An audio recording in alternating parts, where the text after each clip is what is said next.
Hi అండి, అందరికీ నమస్కారం. నేను మీ Ravinder Reddy, Raghavendra motors, Karmanghat, Hyderabad. So customers అందరూ కన్ఫ్యూజ్ అవుతున్నారు.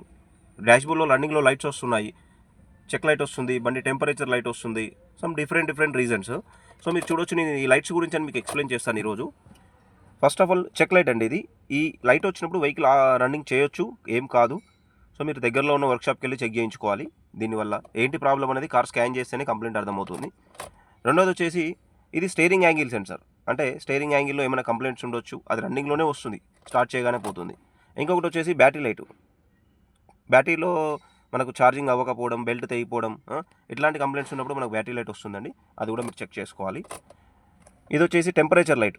ఈ స్టిక్ ఆకారంలో ఉంది కదా, ఇది టెంపరేచర్ లైట్. అంటే కూలెంట్లో వాటర్ లేకపోవడము, వెహికల్ రన్నింగ్లో ఫ్యాన్ తిరగకపోవడం, ఇట్లాంటి కంప్లైంట్స్ ఉన్నప్పుడు మనకు టెంపరేచర్ లైట్ బ్లింక్ అవుతుందండి.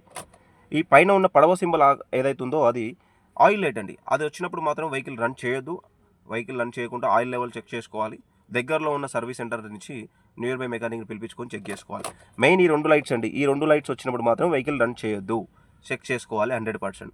మిగతా లైట్స్ వచ్చినప్పుడు కూడా దగ్గరలో వర్క్షాప్ తర్వాత వెళ్ళి చూసుకోవచ్చు, అంత అర్జెంట్ అయితే కాదండి. Okay, thank you.